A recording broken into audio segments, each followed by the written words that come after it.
د آخرت په ورځ به یو انسان د بل انسان څنګ ته راشي او پوښتنه به ځینې وکړي چې څنګه ده وضعیت دې څنګه ده.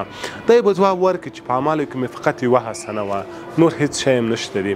بیا به د بل ملګری پوښتنه ځینې وکړي چې د تا وضعیت څنګه ده، د تا په اعمالو کې څه و. دی به ورته وایي چې زما فقط یوه حسنه کمه ده چې جنت ته لاړ شم، فقط دغه یوه حسنه کمه لرم.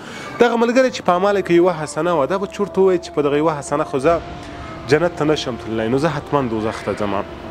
ځان سره به فکر وکړي چې زه به د یوه حسنه خپل ملګري ته ورکړم. همداسې وکړي، ورته وایي چې زه خو په دغه یوه حسنه د دوزخ د اوره نشم خلاصېدلی، دغه زما حسنه ته واخله او ځه لاړ شه جنت ته، خپله حسنه ورکړي. په دې وخت کې به الله تعالی غږ پرې وکړي چې تا څه وکړل د دې بل ملګري سره.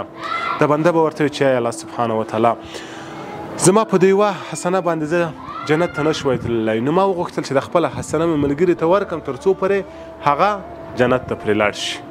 سبحان الله، الله تعالی به په دې وخت کې ورته ووایي چې ځه لاړ شي د خپل ملګري سره د جنت ته، چې ته دومره مهربانه یې چې خپله یوه حسنه د بل ملګري ته ورکړه، زه تر تا 100 چنده مهربانه یم، او زه د خپل ملګري سره د جنت ته لاړ شه.